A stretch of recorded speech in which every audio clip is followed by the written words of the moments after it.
Media உங்கள் கனவா? படிக்கும் அனைவருக்கும் internship, placement assistance. Pandey school of journalism short term கோர்ஸில் உடனே சேர 7338824242. உங்கள் தொழிற்சாலை மற்றும் நிறுவனத்தின் மின்சார தேவையை வங்கி நிதி உதவியுடன் சொந்தமாக சோலார் பிளான்ட் அமைத்து முழுமையாக நீங்களே பூர்த்தி செய்து கொள்ளலாம். Velan infra project private limited, Chennai. 9842252166.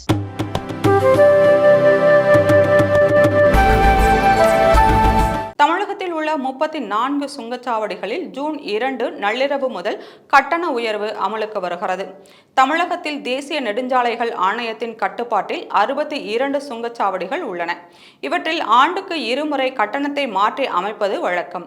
அந்த வகையில் நடப்பாண்டு ஏப்ரல் 1ஆம் தேதி முதல் 34 சுங்கச்சாவடிகளில் கட்டணம் உயர்த்தப்படும் என அறிவிக்கப்பட்டது. இதற்கிடையே மக்களவைத் தேர்தல் நடைபெற்றதால் கட்டண உயர்வு அமலாகவில்லை.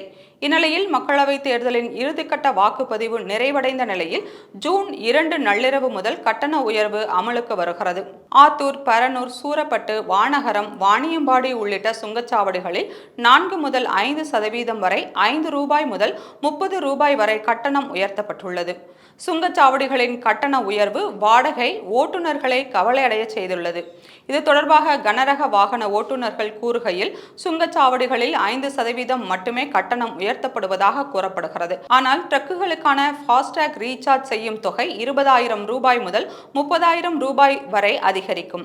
இது எங்களுக்கு மிகப்பெரிய பாதிப்பை ஏற்படுத்தும். இதனால் சரக்கு போக்குவரத்துகளுக்கான கட்டணமும் உயரும். அதன் மூலம் காய்கறி உள்ளிட்ட அத்தியாவசிய பொருட்களின் விலை 5 முதல் 8% அதிகரிக்கக்கூடும். எனவே இந்த கட்டண உயர்வை திரும்ப பெற வேண்டும் என்றனர்.